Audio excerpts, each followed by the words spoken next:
Tuesday on Your View. Welcome to the show. I am Tokpe Mark Adige. How are you all doing? Because we face traffic coming to work today. Is something happening with the fuel and the queues? Mariam, how was it getting to work? Yeah, so it's mostly free, but then when you get to the point where there are long queues, sometimes they've constituted some form of traffic, so you find yourself in traffic backed up. Yes, so yeah.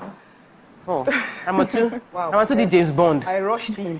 James Bond speed. I had like 5 people on my face to do my makeup this morning. I wish In we fact, it was captured just it. terrible.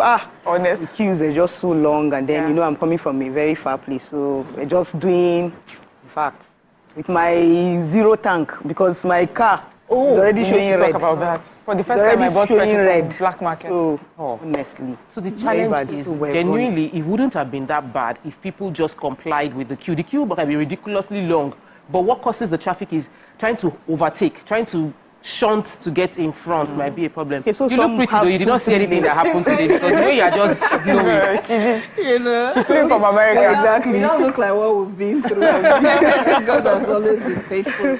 Yeah, it's good to be here with you. Yeah, we're talking about the queues. I didn't see any. I don't stay very far from here, so but it was quite smooth. I was here before 8 here. Wow, interesting. So yesterday I was having a conversation with my team, and as we're going back and forth with our gist, and I told them that this dreaming big thing, I've been in a space of gingering everybody to dream big. And they were like, it's not for everybody. Yeah, it's not for everybody. It's not everybody that will dream big. It's not everybody that is going to make big money. That the poor would always be amongst us. When she said it, I said, but I will not be among them. They can be amongst us. I will not choose to be among them. So I think sometimes I can be a very pushy person, like over pushing you to succeed, because I feel like you should succeed. Yeah. Everybody should. Yeah. So they humbled me and told me, it's not everybody's dream. not everybody wants to be very successful. Some people just want easy life, chill. So I should stop doing this, And success means different things for different people. Exactly. So Exactly. I've been told before, but the reminder yesterday was very, very humbling and shocking. So I'm calming down, chasing my own dream on my own lane, while slightly encouraging those that have shown interest to do their own too. And if you did not show interest, I'm just going to zip it. Yes. We'll take a break. Today is Tuesday, should be Healthy Tuesday, but might not necessarily be going that line. We have a whole lot for you. We'll start with the papers first. Stay with us, be right back.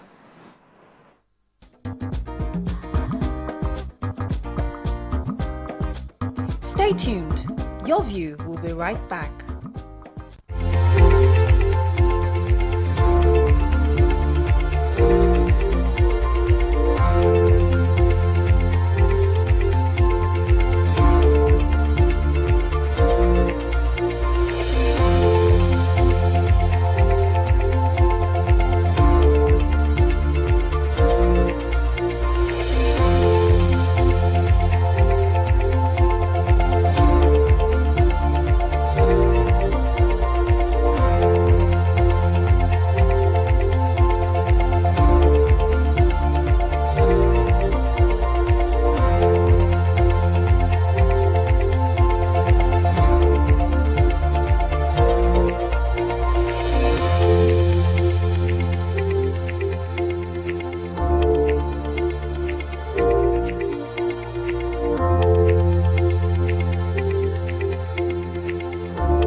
Welcome back and thanks for staying with us. We're starting front page review with The Nation. Major headline, $500 million bond. Investors to get 9.7% barred from Naira conversion.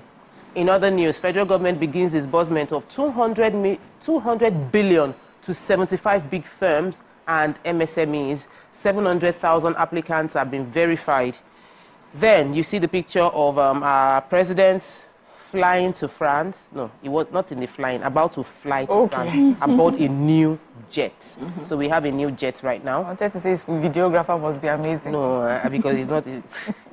So the NNPCL shareholders to get 2.1 trillion naira as dividends. All Giant declares 3.3 trillion profit. I do not understand how NNPCL found profits in this. All of a sudden. What I don't get it.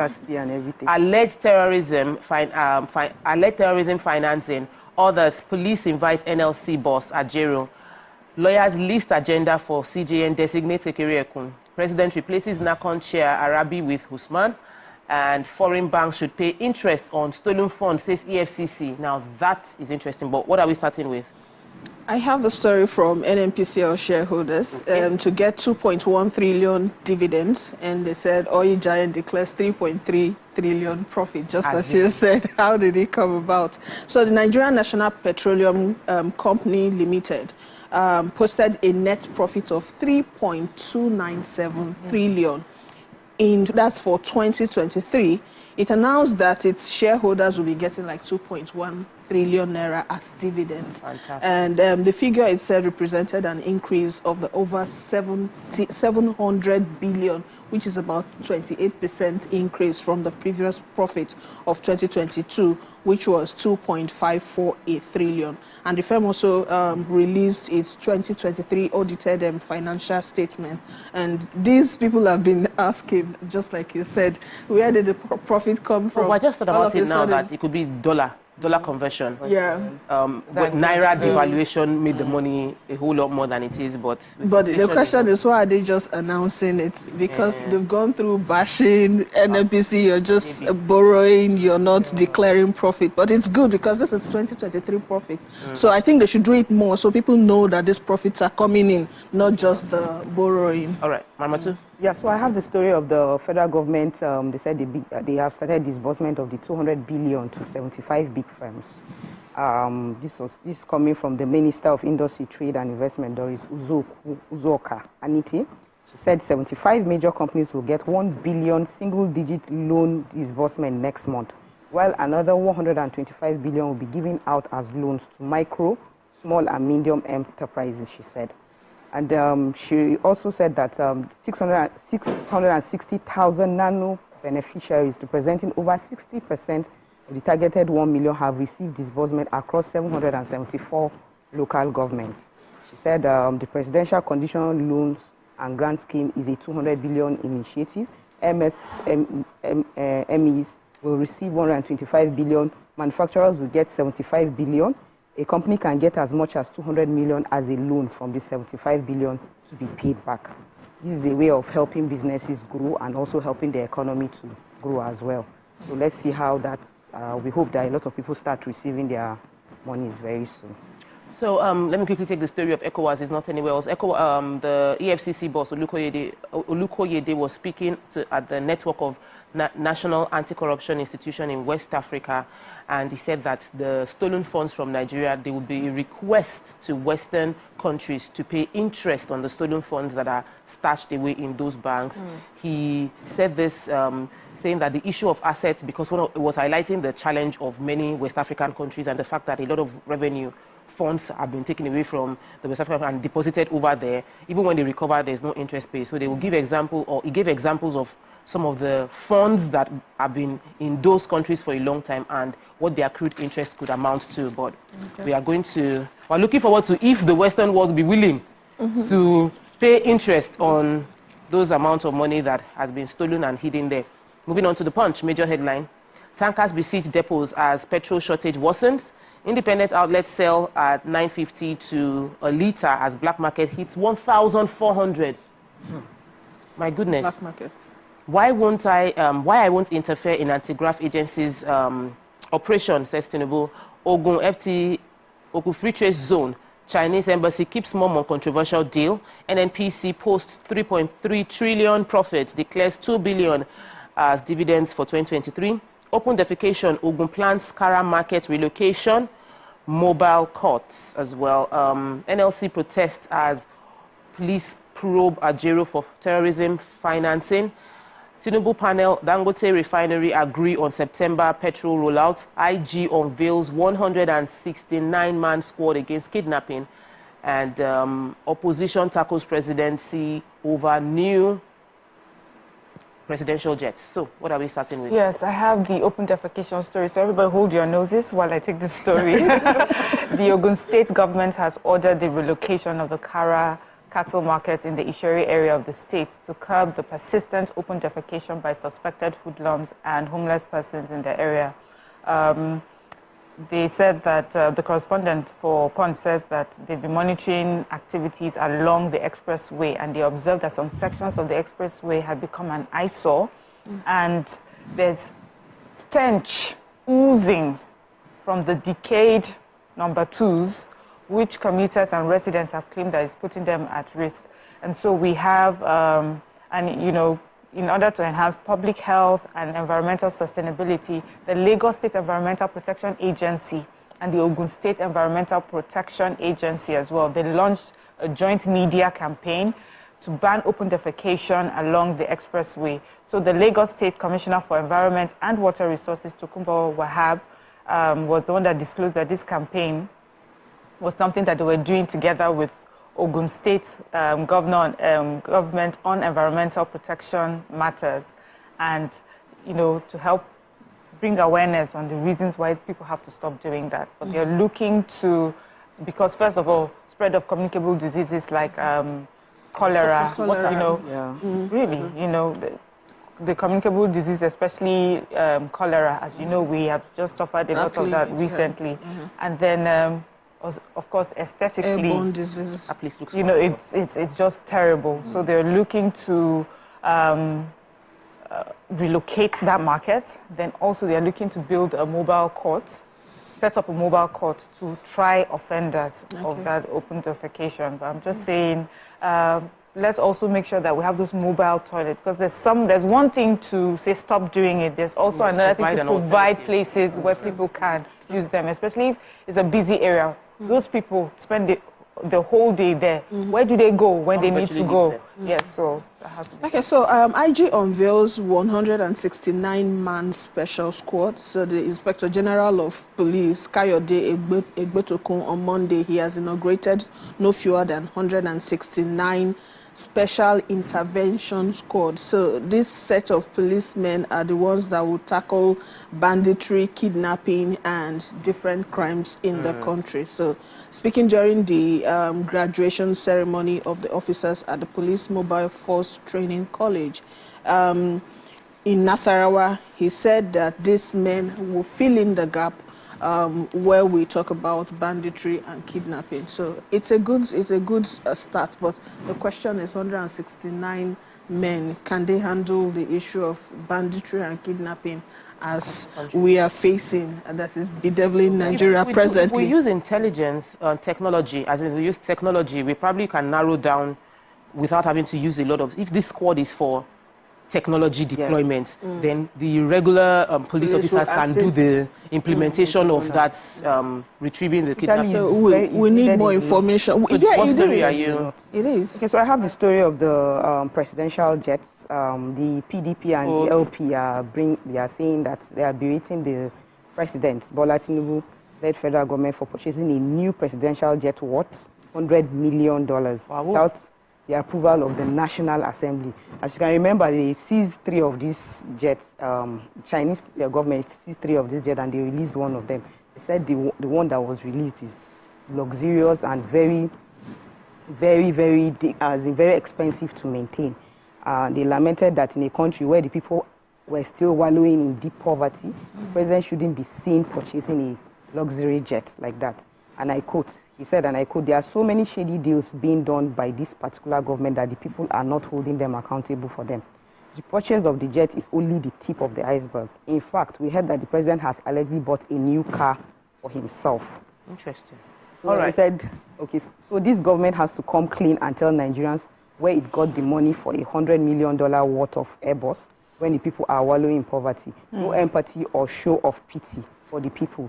And right now, he's saying that petrol is now 970 naira per litre, and our president is in France. And look at the queues and everything. Well, this is what you expect from opposition, which is to clearly attack policies that they feel does not work for the people. The people now are this is highlighting to them what they can make their choice, what the problems might be. And I'm not against the information being spread as much as possible. We are all tightening our belt right now. Let's take a quick break. When we return, we'll continue with the front pages of the paper. Stay with us. We'll be right back.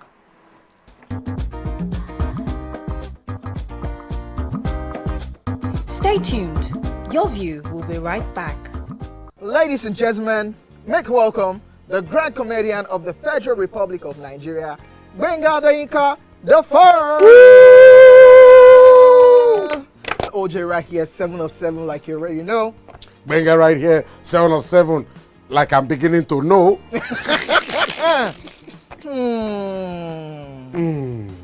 It's now time for the question. You don't scare me one bit. Bata, I go drink. So. Okay. So now one chance for inter. My first question. Do you remember the names of the winners of that edition of StarQuest? Of course I do. Why do you? And I hate myself for this. Because I have this question for you. Final question. No. Where outside Nigeria and what year? Think you're the only one that can be wicked. I am thinking, because I know back in the day. Don't think. Answer my question quick. You are thinking too much. I don't like it. The UK. Final answer. Okay. I said, God, please, let me to perform outside Nigeria. Wait. And God gave me a show in Ghana. Drink, my friend, drink. I don't overthink this thing. See where I can. Yes, you overthink them.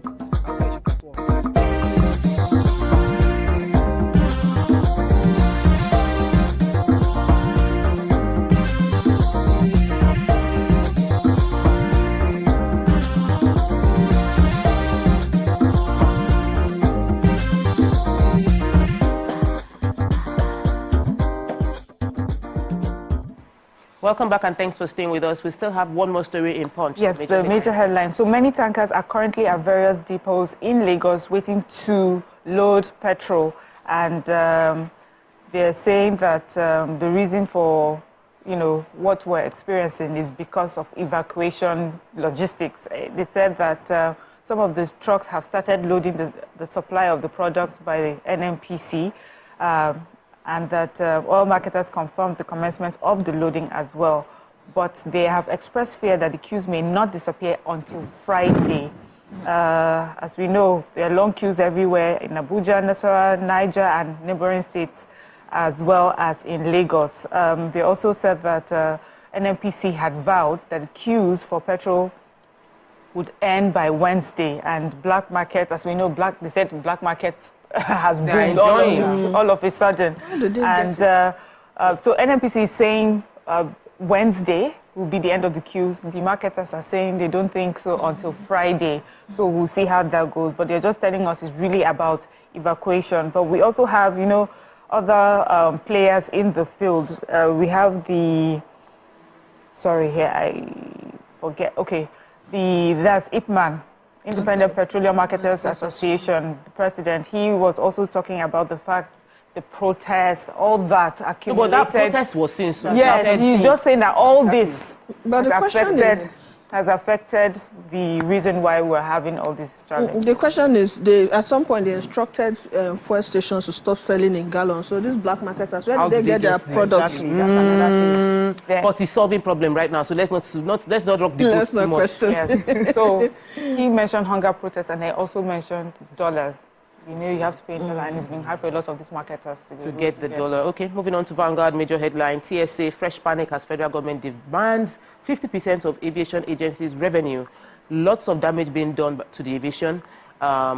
Nigeria's reputation may have been battered from experts, and there is need to investigate these agencies. Air transport is not in danger. That's from the Minister for Aviation. In other news, we have NNPC. We've taken that story already, the fact that they are posting a 3.3 trillion naira profit. Isheshe Day, Lagos, Osun, Oyo, Ogun declare public holiday. Interesting. Police invites NLC presidents over terrorism financing, treasonable felony. How I'm winning war against corruption. That's from the presidency. And Naira crude sale begins on the 1st of October. That's from the Minister for Finance, Edu. So what is happening with Isheshe Day? The Isheshe Day, I see August 20th every year. The Yoruba nation have set that aside for the practice of their culture. And states like Lagos, Osun, Oyo, Ogun State, they've declared public holidays for civil public servants. So people can actually go out and practice. It's not actually. So the governments have backed up this particular cultural event. So in case you see masquerades around the states, just know that nothing is happening. It's the celebration of culture and tradition right now. All right. So the aviation sector is really being battled. The decision of the federal government to increase contribution of aviation agencies to the TSA account from 40% to 50% is triggering a lot of panic.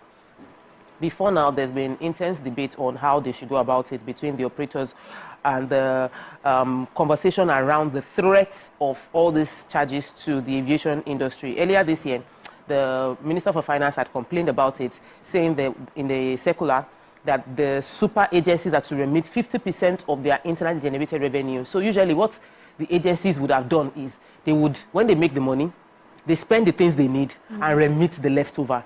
But now they're saying you must remit 50% minimum.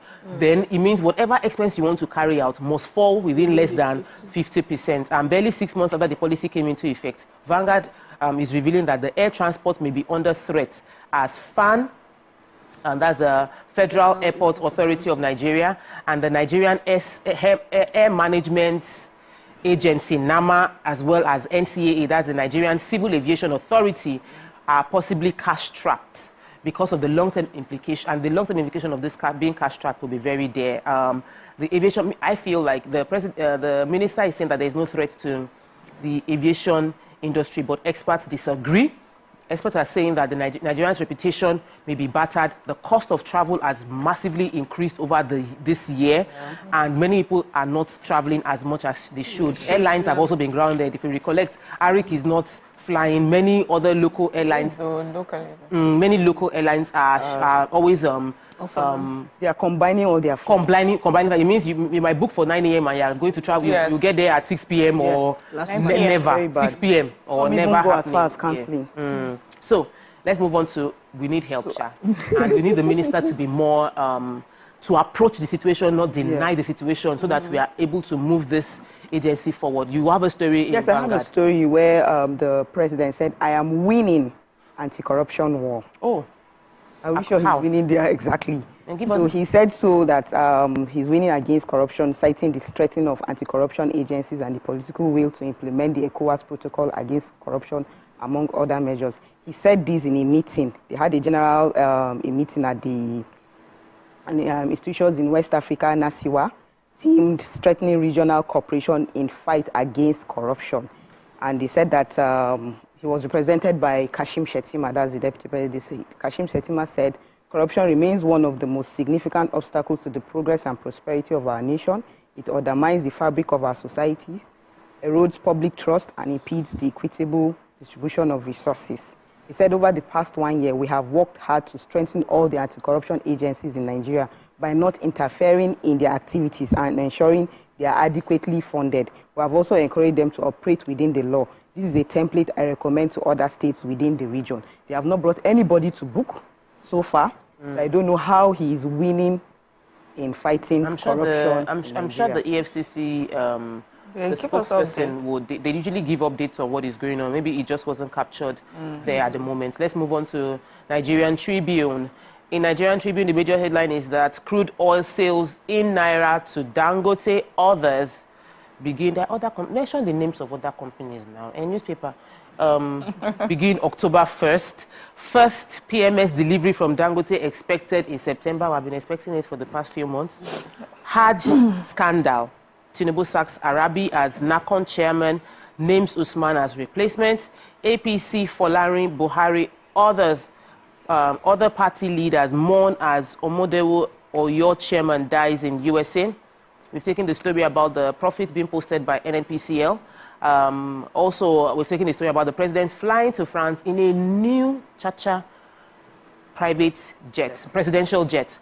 ASUU, however, has given the federal government 21 days notice for their strike, and the police has invited NLC president over alleged terrorism, financing, treasonable felony, and cybercrime.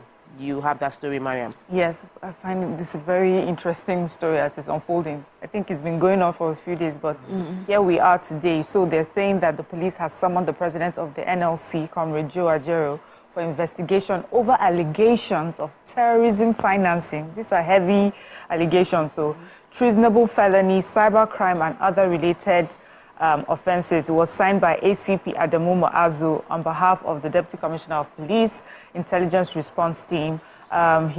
He's also been told that if he does not comply and doesn't to the invitation, a warrant for his arrest may have to be put out. They said that they're expecting him for the interview Tuesday, the 20th of August by 10. The letter shows, the particular address and also the numbers that he should call. On the other hand, we have, Labour sort of responding as well. They said that, first of all, in the letter for them, they found it curious that he was not addressed by his official title of President of Nigeria, and that their eyes are on this. They're going to see how this pans out. But they refer to the fact that, you remember, the police had gone into and raided their offices, and the explanation that they gave, that they said they did not accept. And obviously, this is where they're headed. They're thinking that someone wants Joe Ajero out of circulation.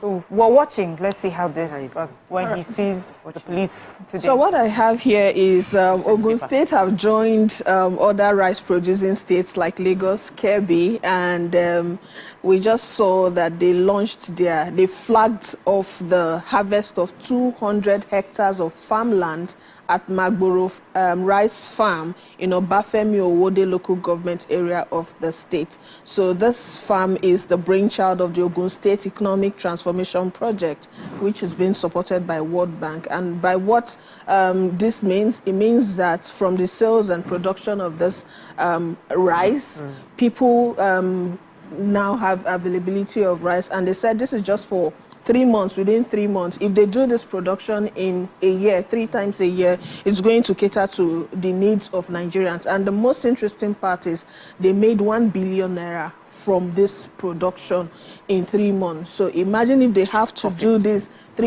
imagine if they have to do this over the year for 3 quarters. That's like 3 billion naira. Did they mention how much they are selling the bag of rice so that we can quickly go to Ogun State? It has to be affordable. Now Ogun State is here, but the most important thing is rice will be available. Yeah. But we're also, I'm wondering how that will be impacted on the fact that they've now dropped import duties on rice importation, which might mean cheaper rice will be flooding the market while local rice have been produced at an expensive. No, the policy, just for a while. They also explained that we would make sure what we have locally is exhausted. Is how they would, is how they're going to implement it. But they said, remember this, they call them some form of supervisors that will make sure that what we have locally is exhausted first before we go. But the thing is, will you go and import rice when you have it at your backyard? But no. People have been unable to meet demand. That's why we had to start. Let me quickly take the story of the president sacking the NACON chair. We recollect that the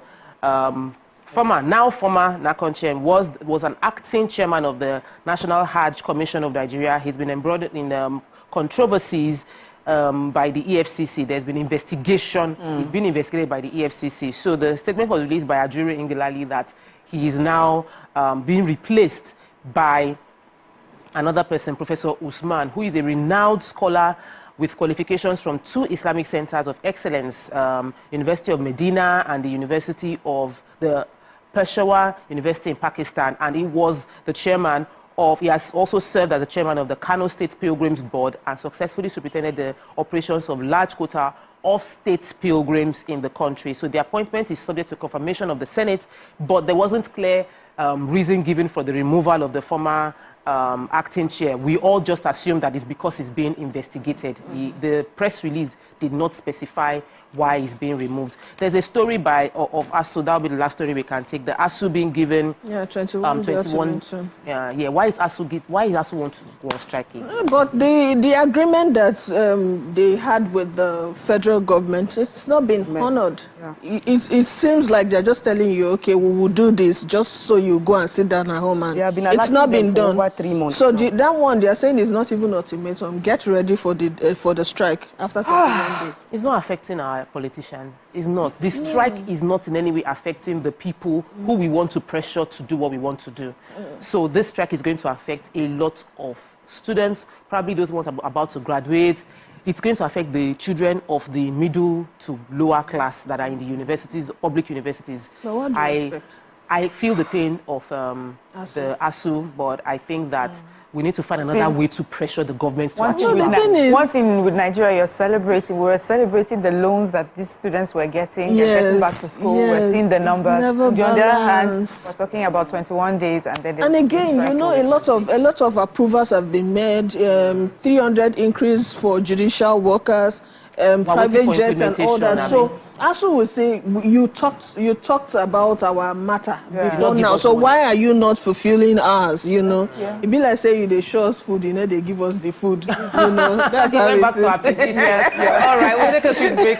When we return, we'll go into our hot topic for the day. Stay with us, we'll be right back.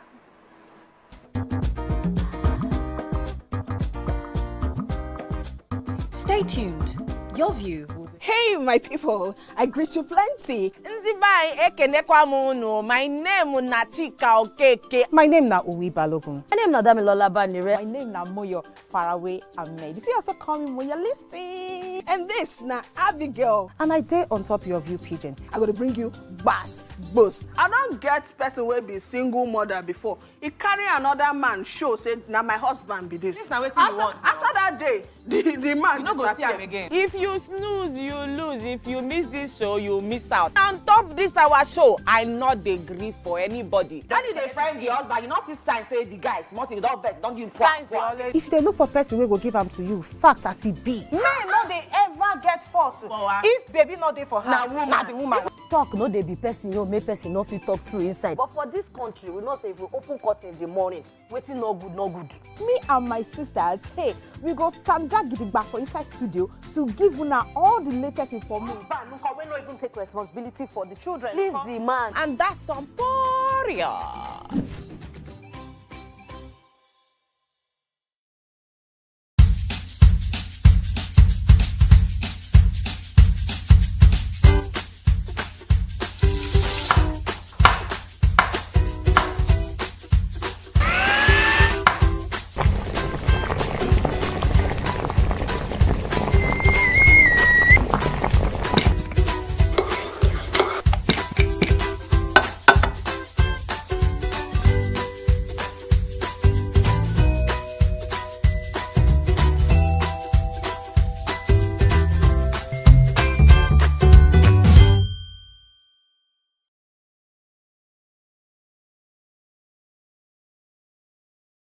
Ladies and gentlemen, make welcome pioneer Positive Force member, dancing queen of the 80s, non-conformist, Afrobeat historian in her right, and long-standing member of the multiple award-winning all-female show Your View, Omoyeni Yeni Anikulapo Kuti, aka YK Power! Ginger, today we'll go here. Hey, I didn't read you. Are you sure? I know I'm not here to answer questions, I'm here to drink. We're in trouble today. Wait till your age. I was close now. I said 1975. He said 73. He said 75. Fellas wasn't even born in 75. So will I drink half? You go drink. Take. Make I help you. Russian. No be half. Which half? You will make me drink. I'll give you a hint. Lights in no.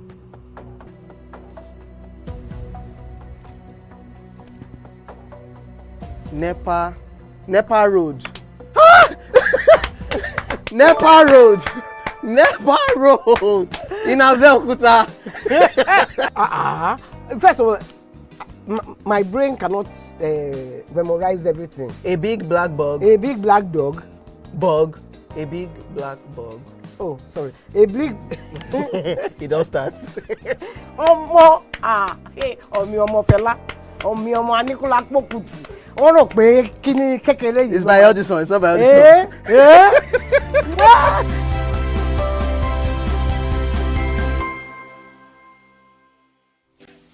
Welcome to Pure Entertainment. What would you like to order from our menu today? We have the regulars. So let me go and look for my jam results. So my 280 was 320. I suppose don't be one medical. At this point, I contest my jam results. I want to close the show. I can go. I can. That's all we can take. I choose to close the show here for that long. Ladies and gentlemen, number one unavailable by Davido featuring Musa Keys. We also have today's chef special. Yo, shine, shiny, yeah. Say recap done, and it's time for number one on the countdown. One of Nigeria's hottest artists right now, his name is Rema, and this one is called Charm. Check it out. Another.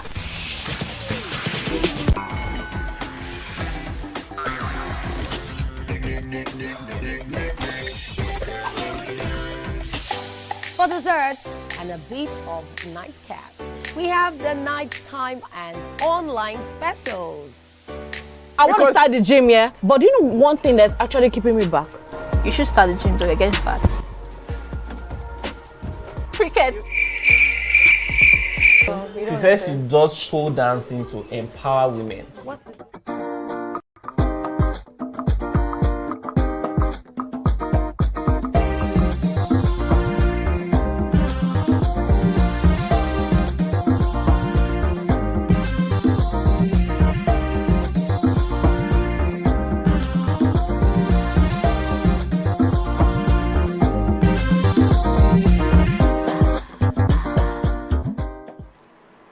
Welcome back and thanks for staying with us. So, Twitter X went agog when a professional wedding thief was declared wanted, not from the police, so from Twitter people, that she's a professional wedding thief. The story broke when a video came out of her being caught at an event where in May when she stole a purse that contained a phone. She had come into the event under the disguise that she was from the bride's side, then later said she was from the groom's side, then later said she was from the event planner's side. And when the video was released, other people, photographers, people who cover events, started releasing different pictures of her from different events. So she's been dubbed the professional wedding thief. And it brings us to the conversation around, I think even Amaka mentioned yesterday when she came on the show, how she started the weekend excited and ended very sad because her phone was stolen at an event. So we know that most event centers in Lagos charge millions and millions of naira for their events.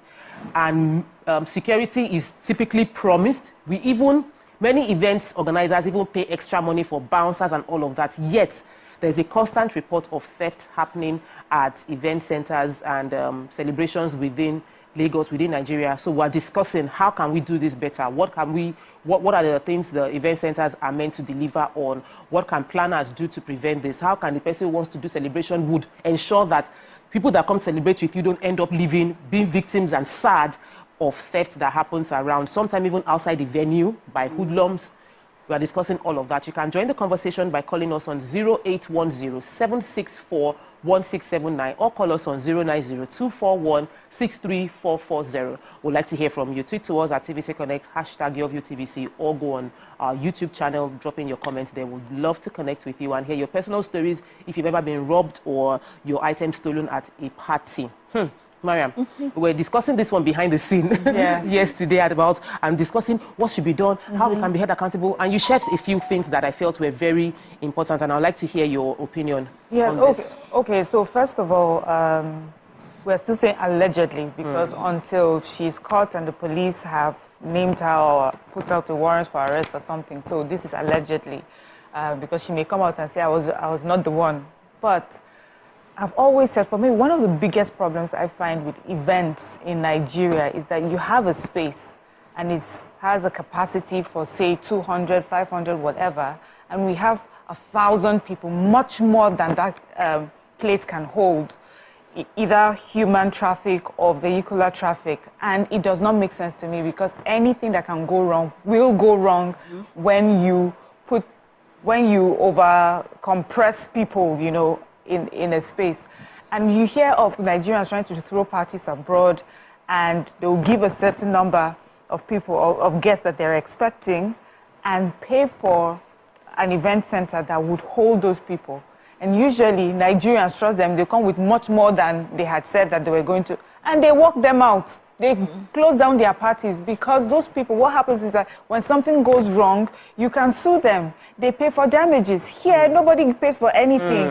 I mean, Amaka was telling us, being at a party, having tear gas sprayed at you, having your phone stolen, but everybody will go home.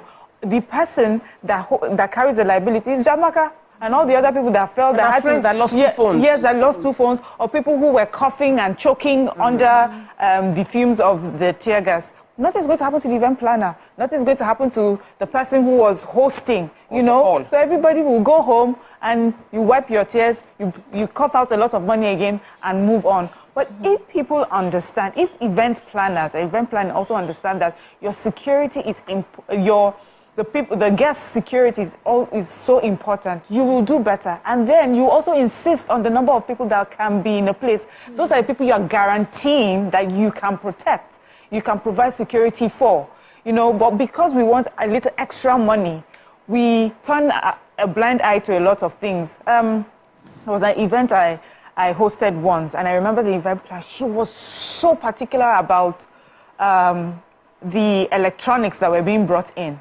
And there was one that was not supposed to come from her. She made me sign a waiver saying if anything were to happen, either via electrocution or anything, she has no hand in that particular thing being brought in, because she didn't bring it. She cannot guarantee that this is safe to be here. If you insist that you want it, please just make sure that this is not coming from me. For me, immediately showed me that this was a professional that I was dealing with.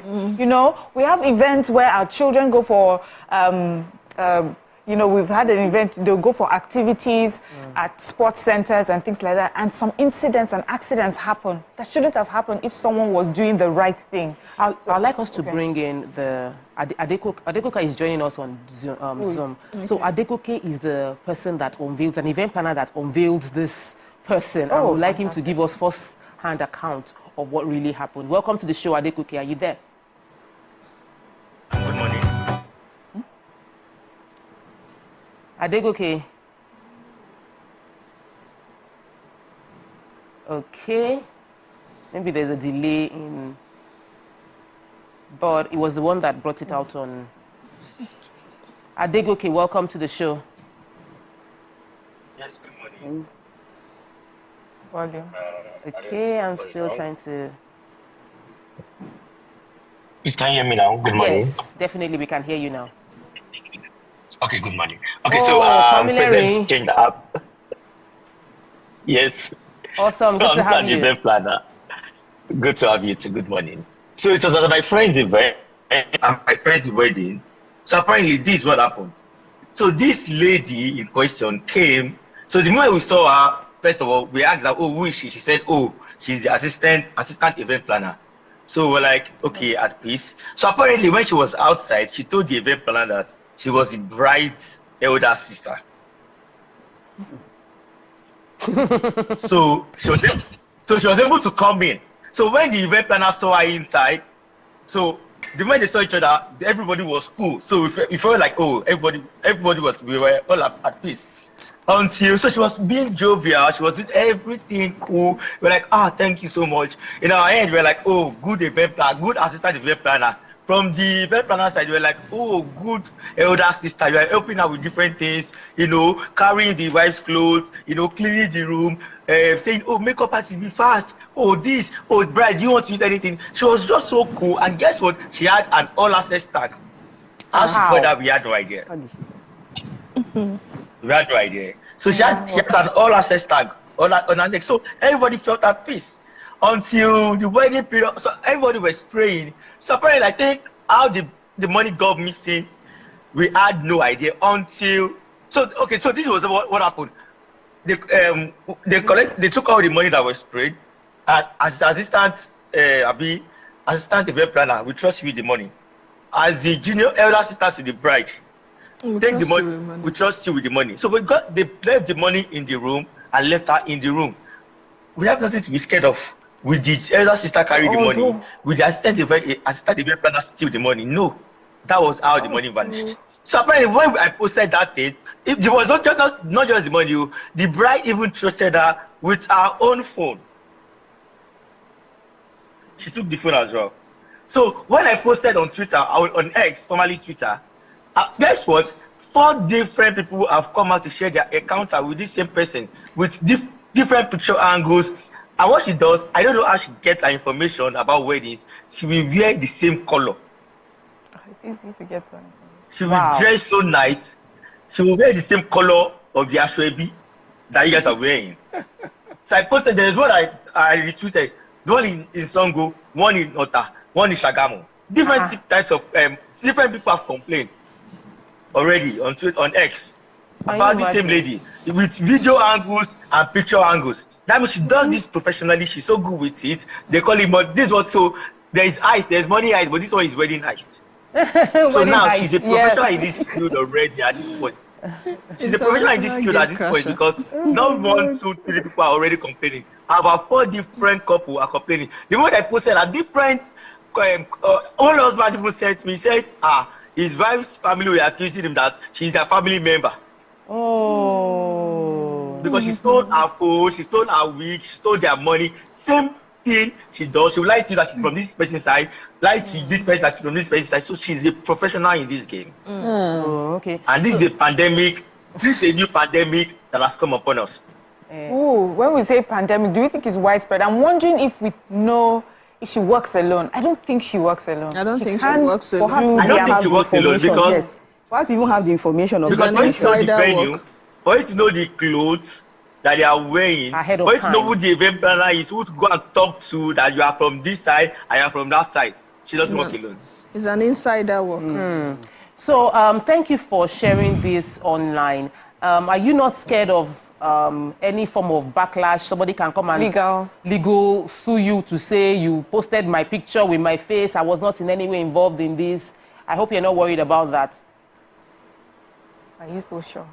Me, Pamela Yadiguki, I'll be here for it.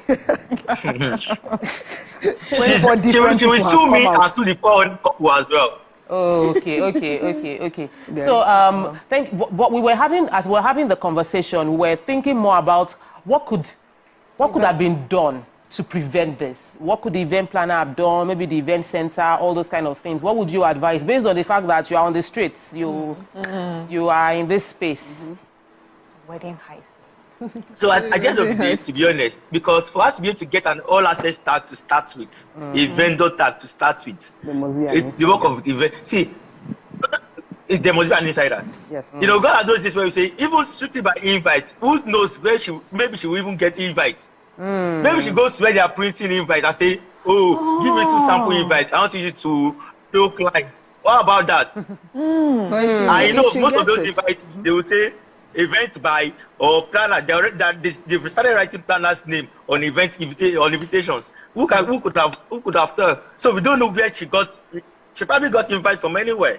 I saw Ashwebi, saw the distance. You know, she probably goes to printers where they print invite. Exactly. Saw the color, saw the venue. Yes. So it could be from anywhere. So we can't even say this is how to stop this. Bouncer, search everybody, no in and out. It's a lot of work to be done, to be honest. He's even a professional, so now the thing, so you hardly be able to even find out how you can even come. No, but before we release Pamela, I wanted to ask about something else. These are our bouncers that they would, in the beginning of the event, they are very active. In the beginning, they will be bouncing everybody. Give them 2K. Then they will be inactive. Exactly. Then, as the event is winding down, alcohol is flowing everywhere. They become very relaxed and willing to take they are bribes. also participating in the alcohol taking. So how do we now? What do you think we can? What would you advise that can be done to ensure that we are more able to protect people that are attending events? See, gone are the days where it's about professionalism. Now everybody just does that whatever they do. Because why am I paying you as a bouncer or as a bouncing company or whatever they call it, security company? And the next thing you will see that when Babalaye is leaving, they've all followed the Babalaye because they want to calculate 5,000 because they want to calculate 2,000. So what you are putting the risk of 1,900 people inside my hall, you are putting their lives at risk. So there's a lot to be done. See, all professionalism is now in every sector, from the security to the planning. It's just everywhere, and everything is just a mess, to be honest. At the end of the day, every organization needs to reevaluate and replan, restructure, because things are not. The owner of the company thinks everything is going right, but your workers down there are fucking up things. They collect one James, I mean one alcohol now. They've all been messing up. I was at an event some weeks ago, and you need to see the woman. We had no idea where the lady security got alcohol from. She was a mess. Wow. Smelling, started saying all sorts. And you are a security. You are supposed to be protecting us. At the end of the day, we are the ones even protecting you. So everything is just a mess, to be honest. That country is a mess. See, every sector needs to change at this point in time. Yes, you're right. Pamela, I wanted to ask one question. You know, the Owambe style, our culture allows for people to move in and move out, and sometimes even asking someone to show their pass or comes across as if you're being disrespectful, and you don't know, you may be upsetting an important family member or sponsor of the event. So how do you think someone who is doing an event, how can you work the balance of trying to be professional while respecting the elders or the important people of that party and not getting them riled up? So I'll be very honest with you, and I had this issue with my parents during my own wedding. If I tell you I want 200 guests, mommy, 50 guests from your people, I'll give you 50 invites. If you like, invite your Egbon from the UK. The moment that person does not have invites, mommy, the disrespect is on you. Because I gave you 50 invites. I know something about our parents. They will always want to, but oh, this person is this person's cousin brother. Oh, this person, Yankee. It is not, see, because if we are saying, let's be, if you want to keep it professional, let's keep it professional. Now leave that work to the planner. Anybody without wristband should not come in. No matter if my mommy let her know have wristband at that point in time, she's go home. If we don't get to that stage, things are not going to change. Because let's be honest, if we keep saying, she's from this, she's from that, you plan for 50 people. At the end of the day, you have 200 people at your wedding. That people complain that there's no food, there's no drink. Whereas your initial plan is for just 50 people. But because of your parents know the entire world, they invited 150 of their other family members that you don't even like or you don't even know. Now everything is a chaos. You don't know who is stealing. You don't know who is not stealing. You don't know where this is coming from. At the end of the day, everything will be a chaos. What you're trying to avoid at the first place is what you are going to end up being. So if you want to keep it professional, let's keep it professional 100. And anything aside that, I'm sorry. Anybody that will be disrespected, you feel offended. After the wedding, I'll come apologize to you tomorrow. It's not like that. In fact, I will bring food to you. So I can appease you. Disrespect now and ask for forgiveness later. You have a question? So has she been caught? Right now, no. No. I don't think Okay, they've not caught her yet. Yeah. Oh, okay. So I feel really sad for our parents of parenting nowadays, because it's going to get worse. I thank you so much, Pamela. I do not want to be your auntie's uncle's, your auntie's younger sister cousin or brother. I don't want to be, because really the idea of wedding is everybody comes and we all celebrate together. But that's now, how things enter. Yeah, but we should expect I have my own. When we return from the break, Pamela will not be here with us anymore. Thank you so much for joining. But I'll share the story of how we said I caught a picture. I saw a picture of my husband's money being carried away by somebody we know. At the event? Yes, at the event. He did not see his money. The money they did for it, they sprayed him on his own wedding, on our wedding day. Yeah. But I saw my own money. There was no account for his own money. But we now watched the video and saw the person that carried the bag. I will just protect our family interests by not saying further. Stay with us. We'll be right back.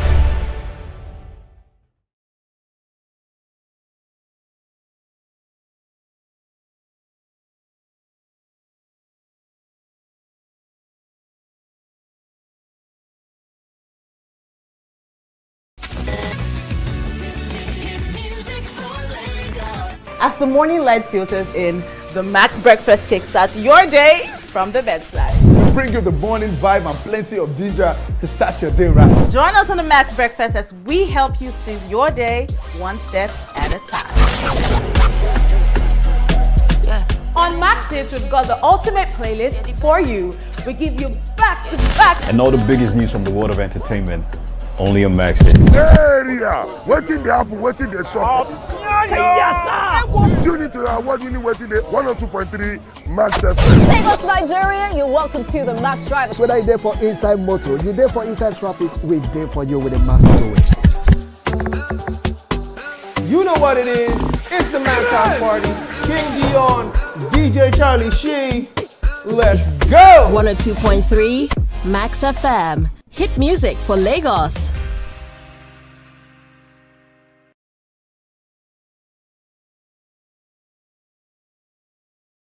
This is 7 of 7. My name is OJ and signing a sobriety into my hands tonight on this social experiment called the 7 of 7 is Owen G. What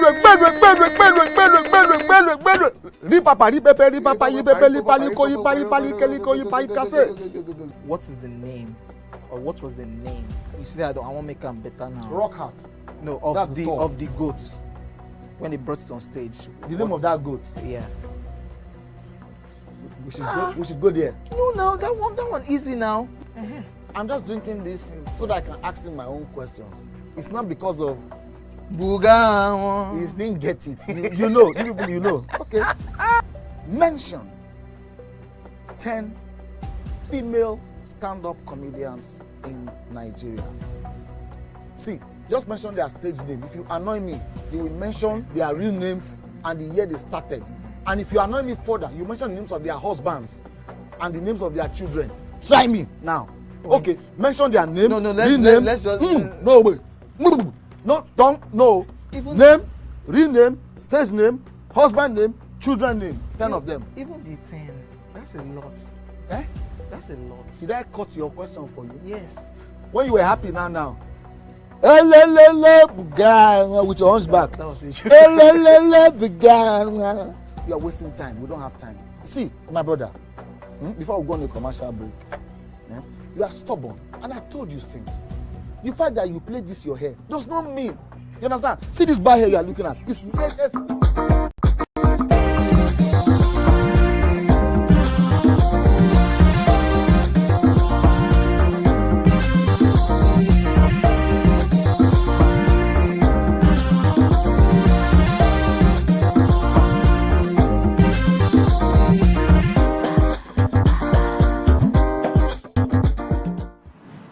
Welcome back and thanks for staying with us. This is not a funny matter, but it's extremely hilarious in that we went from professional wedding thief to Pamela gave us a better name. Wedding heist. So, and he mentioned something before he left. He spoke about the fact that this could actually happen through the printers of the invitation letter and all of that, which will speak to why she knows the color. She has all access code, all access pass to get into the event. But you're wondering, how would they not know she's not the sister? How would they not know she's not the event planner? You know How why? many of our family members do we know? So that's why most of the time, when people are getting married, they delegate duties. You station yourself where there's food and monitor the food. You monitor drink. You're specialist picking the money for me. So a lot of persons want to delegate duties to their trusted person. So that's why I want to even tell you that you're going out for a party. It's not for you to just lose guard or you want to party, drink, and forget that it's a place where you have different people. You have thieves, you have a lot of persons there. So you have to actually guard yourself.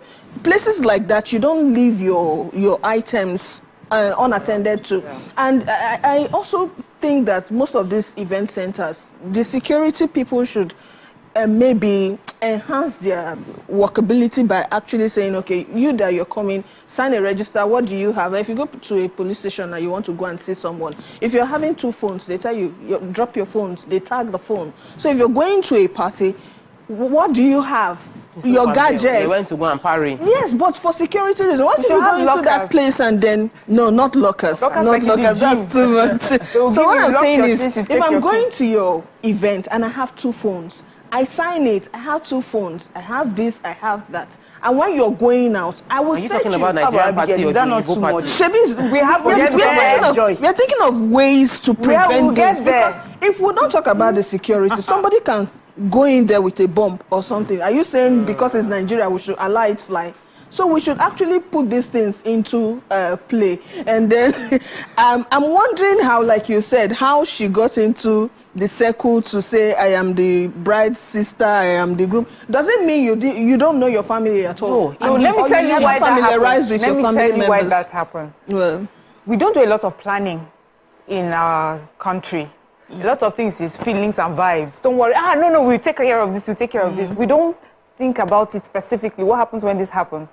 So you find out in the heat of the moment, you're now looking for, who is there? You come and stay in the room with this person. That's one. The second thing is that we're afraid to disrespect our elders.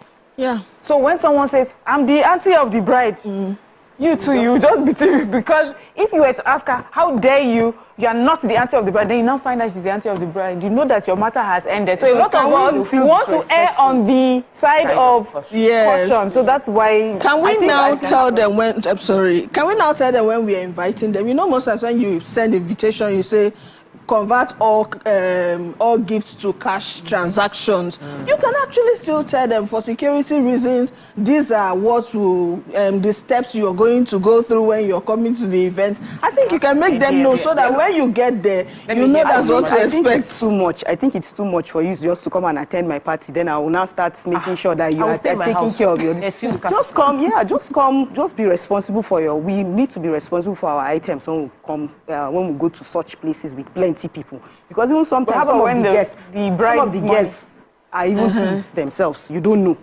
when they come. Because I know, there was a wedding I went for. Of course, we were all taking pictures. She just gave her phone to somebody and said, take us, come. No way. And that's how the person just put the phone in his pocket and he left. You're joking. I'm telling you. That was what happened. Regular guest and the person. Some people minus even that, even kleptomania. They which kleptomania carry correct phone, say kleptomania. That's not kleptomania, that is correct stealing. It's thieving. And that was another time again, there was this wedding we had in our house. Everybody came and all of that. The moment, we had to start removing, because they stole extension box, all these fuse, everything. Bob, look at you. They stole. In the village, Abi? Which village? In the house. Bob. Wait, yes. How engagement ceremony. Okay, how were they able to do that? He's in the house. He's in the house. So they can just come, they'll pick stuff, they pick things, even picture frame. They just pick That's things. How are you able? No, because you know the way traditional weddings are. Because there are plenty people in the house. It's inside your house. They do actually for Yoruba, we can even do outside. But from other cultures, you come into the house to negotiate. And while they are having the conversation between left and right, the emotion of the moment has distracted them. Somebody can just unplug extension box and wrap it inside wrapper and go. They steal everything. Slippers, so everything. But you see, you cannot tell me to be, when the gbedu enter my body, I'll just stand up and start dancing in the party. Exactly. Do you know there was another one that we had souvenirs. They gave us souvenirs. We sat down. It was time to dance. We left our souvenirs and went. Before you came back, it was gone. All the souvenirs are gone. I was going to say, see how far we've come. There used to be a time where people would take their videos to show how people were stealing. So then they would steal what was on their table. So they would steal the souvenirs beside them. They would take extra food. They would steal the charger plates. They would steal the vases. But now they've gone as far as this woman's wedding heist. Yes, this wedding heist. But for me, I think we need to be careful. You mentioned bomb, because that was my mind was going, especially when Amaka told us about the tear gas. I'm like, how do you spray your guests tear gas, or whoever it is sprays your guests tear gas, and you're not immediately the next day sending people serious apology letters? So imagine if it was not tear gas. Imagine if it was something else. So people now, I'm thinking those hosting the events host themselves, and the event planners themselves need to start looking at events as a serious thing where they have to provide serious security. It's not enough to just say, hey, we have a space, you come in. Because now the levels that people are willing to go, it's scary. For a woman to sit down and is able to concoct this whole plan where she has gone from one wedding to the other and she's stealing money, phones, wigs. This is a person that has put a plan into place.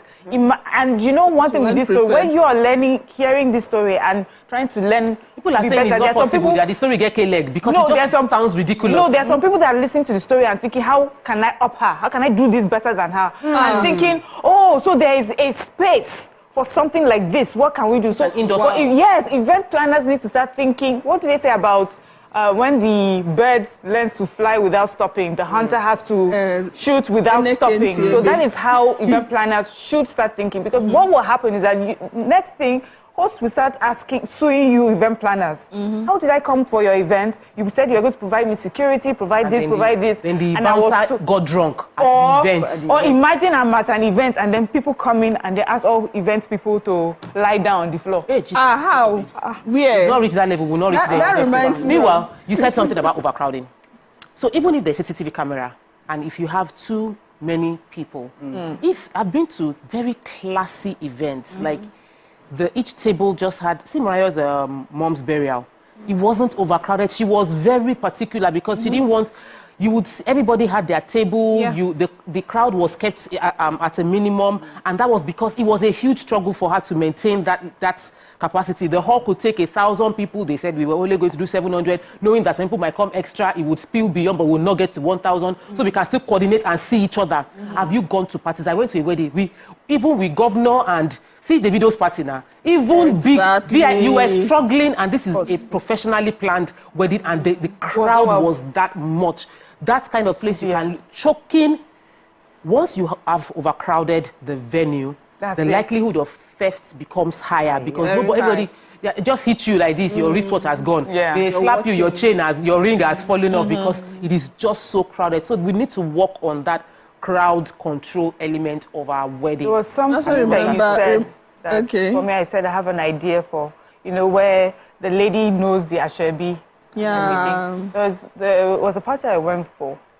The family had a different Ashebi that was not known to anyone else. Exactly. So if that lady comes and says, I am this, but you're not wearing the color, then I know. So maybe there's some things now you keep secret, where you don't have to put on the cards. Only family members will know exactly. Because now we're dealing with thieves, wedding and armed robbers. Professional wedding. After Davido's wedding, you saw the amount of money that was sprayed, dollars. Remember, after the wedding, he posted something like a cryptic message. He said, now the thing where the spray be this, obviously more than half of the money was gone, but he couldn't say anything because it's Davido. Now that actually, I'm supporting your suggestion when you say you should have your guest list. Where you have most of these thieves operate smoothly is where you have unplanned weddings or one bed just anyhow. But if you have your guest list, are you coming? Please confirm, yes, if you're coming. What are you having? On the table, you have the list. Okay, this is Tokpe, Abigail, and Miriam. This is your table. So when you come, you know where you're sitting. That kind of event, if it's checkmate, there's nothing you can even do. Like, you can't steal there. I was going to talk about what happened how many years ago. I think it was 4 years ago, where allegedly the Oni of Ife, 4 governors lose their phone at the wedding of the daughter of the governor then of Ogun State, Amosun, that the Oni and 4 governors lost their phone. Please, let's take Tijani. What did they do to the security of that? Oh, so sorry. Is Tijani still there? Oh, sorry. So sorry we lost your call. Please call back. People want to know the story of how my husband's money disappeared. And they say, why is Tokpe saying my money and his money? We had not got. This was traditional wedding. When husband comes outside to do his prostrating, they spray him money. People will collect his own money. When the bride is coming out, they spray her money. And then I tabled my money to the family consensus, and we could account for my own. The mother was like, true. Where is my own money that they sprayed me? Then we had to go to the video, and we were checking the video. They sprayed money, true. Somebody collected the bag. We asked the person. The person said no. We asked the person's father. The father said no, he couldn't have stolen the money. But the last time we saw this bag, you were in the custody of the bag. Where did you put the bag? I cannot remember. Anyhow, that was how the money disappeared. We never recovered that money from them. And so it means it can also happen within the family. So what Mariam said is extremely important. Plan your wedding. Yeah. Put every scenario into plan. Who will take the money? Where do we keep the money? Like the moment when they finish paying the money, who picks the money from the floor? In what bag do we keep? Like when we are going when you are going for the party, now thankfully they no longer spray money, so they have a box, which means there is a place where the money is being kept, and who is in custody of the box? Who is in custody of that box immediately it is done, so that it moves on immediately. How do we deal with? I'd like Ramatu to tell us suggestions on how we can deal with escorts. When you bring VIPs to your occasion, they don't come alone. They will have their PA, they will have their camera crew, they have escorts. Especially when you're bringing in governors or you're bringing in ministers, how do you... Oh, let me take this one. I'm so sorry, I'll come to you. Hello, good morning. Welcome to the show. Hello, good morning. Ilesomi, good morning. Good morning. My name is Ilesomi. You're welcome to the show. Yes, I wish to share my experience with you on the topic you are discussing. Okay. Mine was about 19 years ago when I got married. So it was a rented hall with security. So myself and my wife were at the high table. Somebody had a caterer. Somebody went to the caterer and collected our food. Somebody unidentified fellow and told the caterer that he was getting the food for the groom and the bride, and the person took the food away. So after we finished the wedding, they said, "Where's our food now?" After the whole set of the whole event, they said somebody came for your food and said he was taking the food to the groom and the bride. He discovered somebody else and taking the food away. That was our experience, even at that 90 years ago in Lagos here. And it was a rented hall, air condition, security and everything. The person just maneuvered, came in and took our own food away. So that was my experience about 9 years ago. So it's not a new thing. It's not something that just started. Thank you for that story. It's a major surprising story. What if, God forbid, they poison or something? Exactly. Scary. Exactly. Okay, so let's talk they about... have access to when you go to the place and say you want to take food to the couple, they will they give you usually they serve the couple food aside. 19 years ago, that could have happened, but now, no, they won't allow anyone to just go. It has to be someone, bridesmaid or But what do you think we can do to handle that? Then we'll go to the event center. Yeah, so that's, for me, if you are going to come with your aides, that's additional security for me. So you have to tell me beforehand and I'll plan for them so that when they come, I can as well even tell them to stay at strategic points and still hop in watching and... So the story that Amaka told us was that they said some VIPs came in and the VIP, when was leaving the party, dashed money to people. Okay. Like the person threw the money out and people gathered to sort of pick the money, scrabble for the money, and he was a bit scared. So his security shot tear gas. It was that tear gas that got into the hall that led to everybody panicking. So now, when things like this happen, not discussing it is not us not preparing for eventualities. When we discuss it, event planners are better armed with different scenarios to help them manage such situation. So we know that in most event centers in Lagos, there are hoodlums outside the event centers that help with parking of extra people. And those hoodlums, even if you are not parking, there's expectation that you should drop money. Even when you drop money for parking, they still expect you to do money. How can we help? What are the advice you would give? How can the government do this in a way that does not, people's businesses will not have to shut down?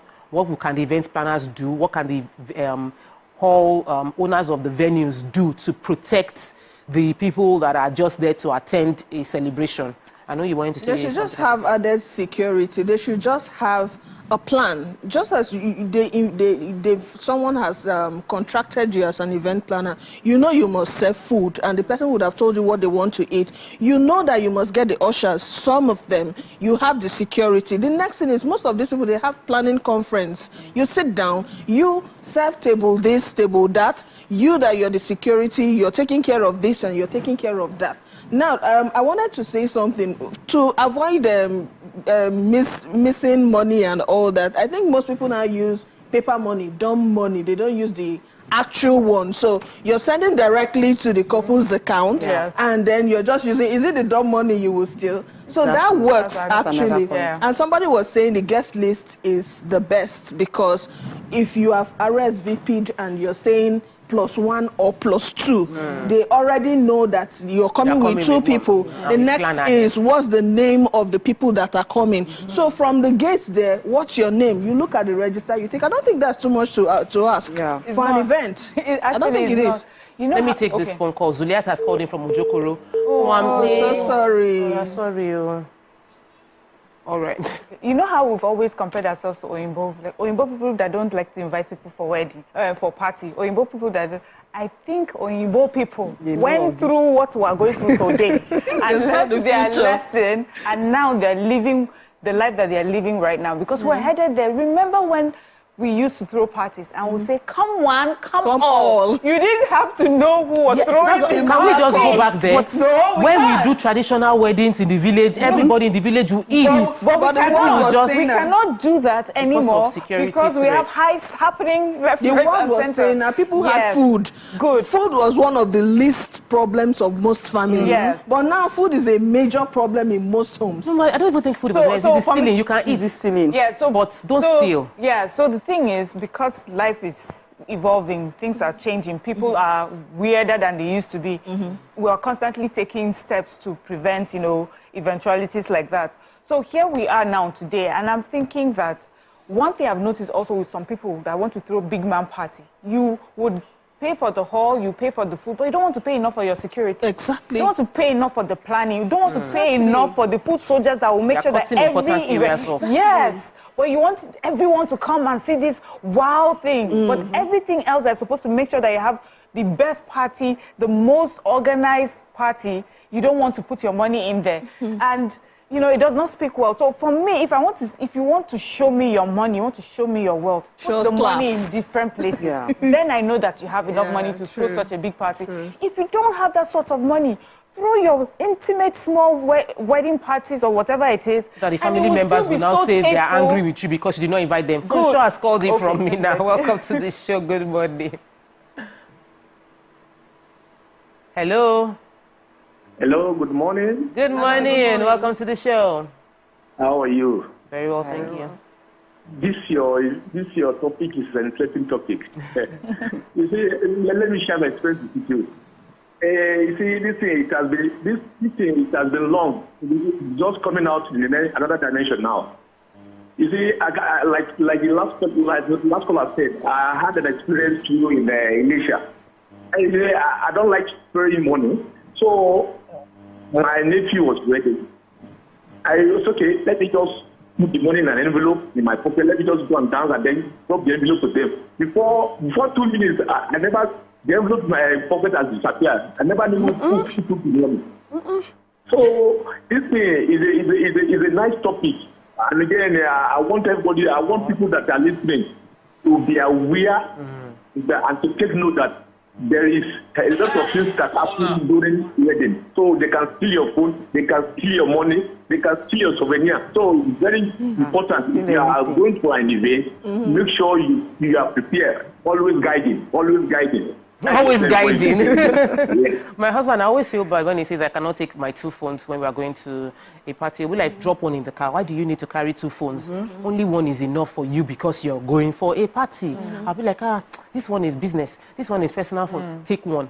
So now I'm seeing the reason, because you probably, if you have just one phone, it will be in your hand. But when you're having 2, it's likely you drop it or something per time.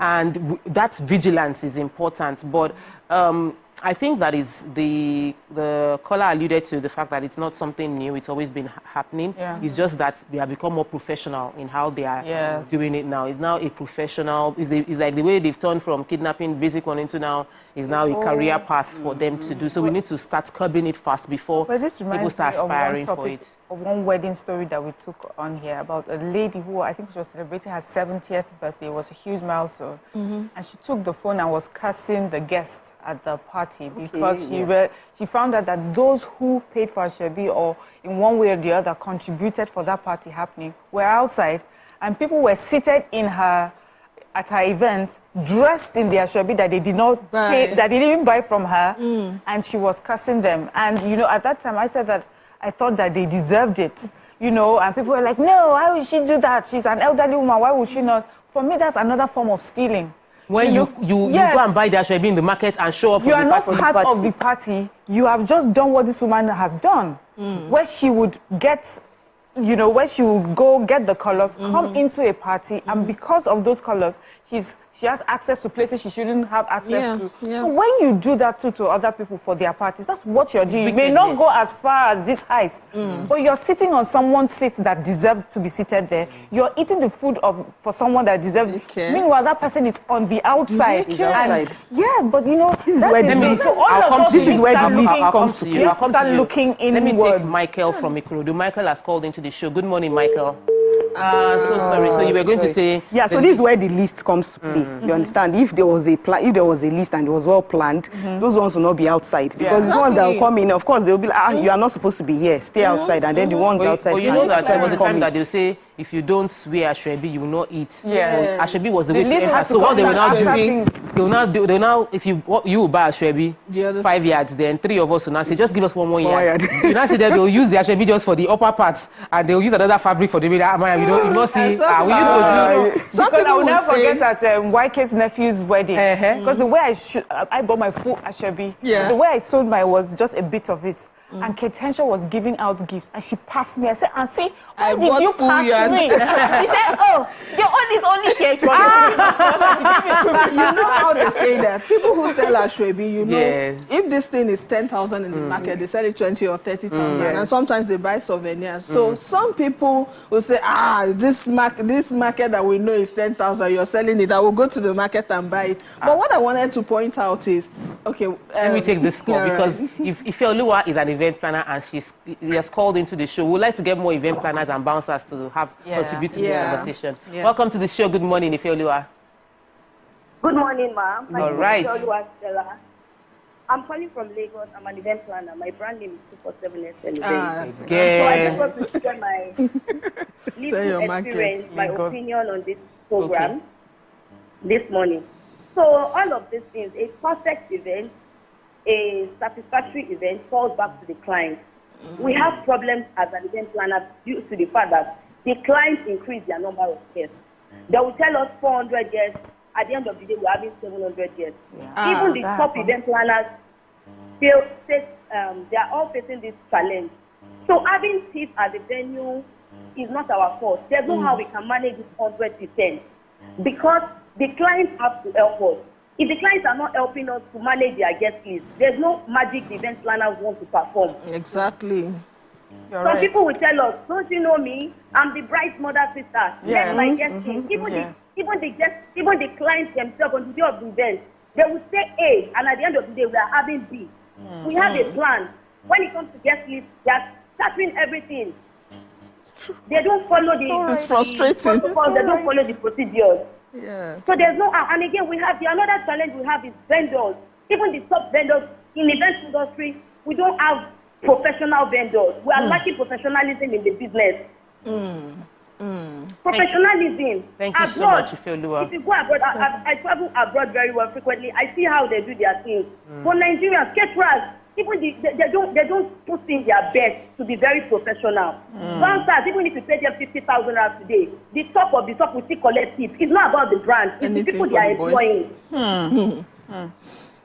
Thank you. Professionalism is lacking. Yeah. Very, very true. Thank you so much, Ifeoluwa. So it's the professionalism. They are frustrating. Somebody also posted it, I think, a few days back. He does corporate events. He now said the most ridiculous things you will hear. I have a cameraman. My younger brother is a cameraman. And later, you now say the videos from your events were not so good. But we when they send you bill, when you say send you bill, you say, how can my younger brother be the MC? Must we use a comedian or those kind of things? So when you are now trying to cut those corners, it might end up bringing issues. But I love what you about the caterers, servers. Have you seen what servers do nowadays? What do they do? Let me tell you what we do. Don't be fighting it. Just prepare. Once you enter the event, cite the server you want. tip the server, and your table will never Just be dry. started. That's how it has always. So imagine your change for your, of course, for the server. So imagine the event planners and the people that we will eat more than the family members of the occasion. That's what I say about big man wedding, but not putting putting in the work and the pay to make sure. Sometimes you go for these parties, it's such a huge event place. They don't see you. How many servers are there? You find that you go for a party from that evening till late at night, you won't find anything to eat. So you bring your change. My husband was not so, but even though I'll come to you, Ramatu, but Zuliat has called back. So once we take Zuliat, we'll come to you, Ramatu. All right, Zuliat, welcome to the show. This is not also the network. So Ramatu. Okay, so I was trying to say, I've been trying to think of how, she was able to steal that money and everything, because, when you are spraying money, when you want to change money, you go to meet those people, the people that have the new notes, and you give them the meat, you give them the money. Sometimes when you give them that money to change for you, some people will not give them that money, and they'll be like, I just gave you 3,000 now. Oh yeah, give me the money. I just gave you 3,000. Meanwhile, they didn't give her anything. She will now count that money. They'll just go and sit down. Not Lagos was their eyes. They will go and sit down. So I'm wondering that if maybe she was actually picking the money or something, and none of the family members could hold that. They took because she's allegedly the bride. Because she's allegedly the assistant event planner. They allowed her to keep the money in the room because other family members are attending to the wedding. So she was meant as an assistant event planner to stay with the money inside the room. Then from there, she escaped with the bride's phone.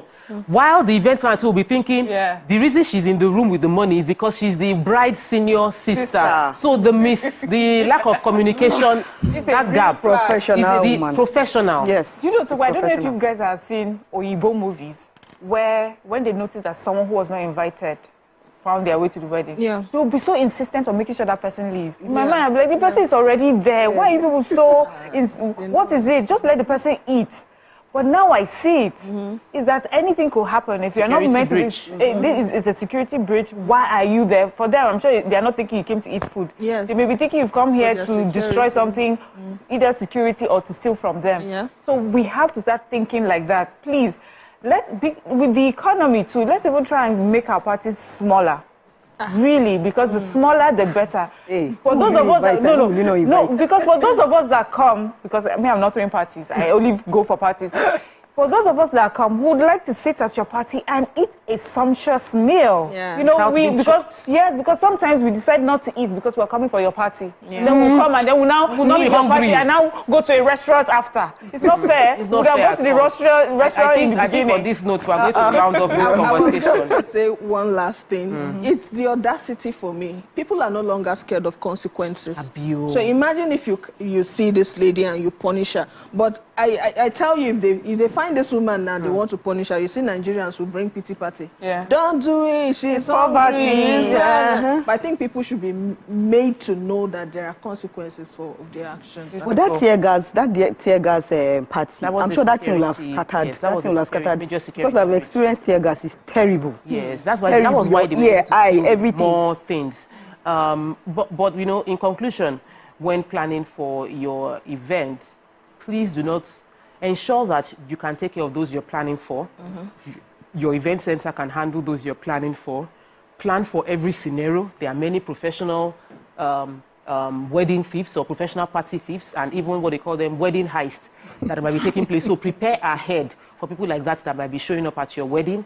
Family members, stop being angry when they don't invite you to their wedding. If you really, really love them, wish them the best, even as send your gifts and send your gifts ahead. And security operatives within hoodlums. That one is police, neighborhood watch, LASMA, NSCDC. Please let us use this for official security men so that we don't have hoodlums that might take advantage of innocent events, people that are attending the events in the area. Thank you all so much. We'll take a quick break. When we return, there's something else juicy that we're going to discuss. Stay with us. We'll be right back.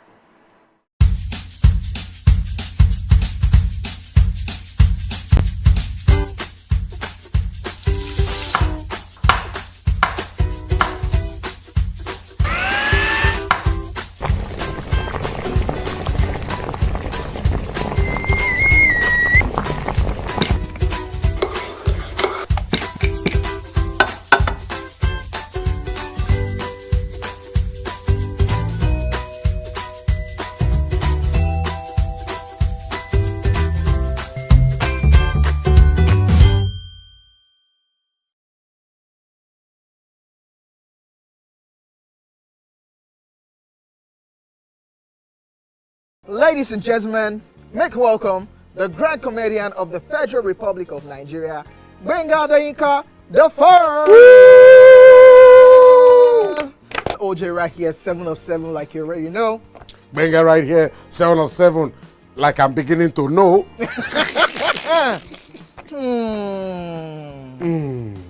It's now time for the question.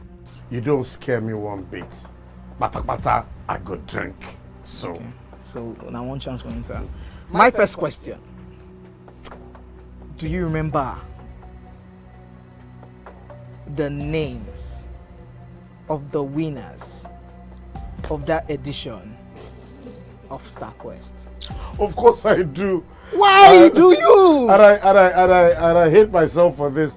Because I have this question for you. Final question. No.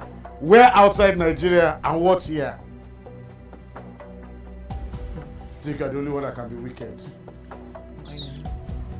I am thinking, because I know back in the day. Don't think. Answer my question quick. You are thinking too much. I don't like it. The UK. Final answer. Okay. I said, God, please, let me to perform outside Nigeria. Wait. And God gave me a show in Ghana. Drink, my friend, drink. I don't overthink this thing. See where I can. Yes, you overthink them. I would say you should catwalk. Let's catwalk. Where are we? No, that's not catwalking. That's good talking.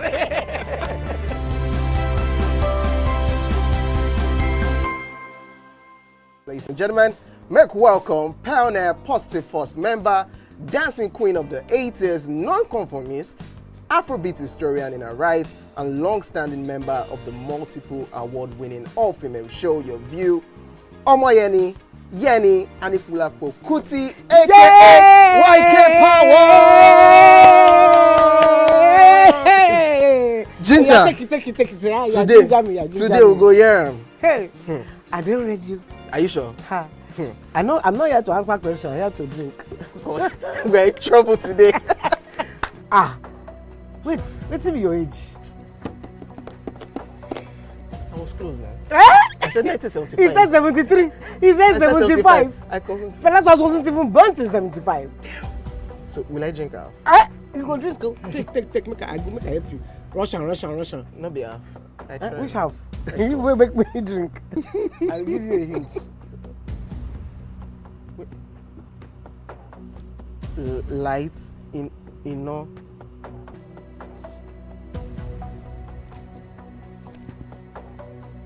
Nepa Road. Nepa Road in Abeokuta. First of all, my brain cannot memorize everything. A big black bug. A big black dog. Bug.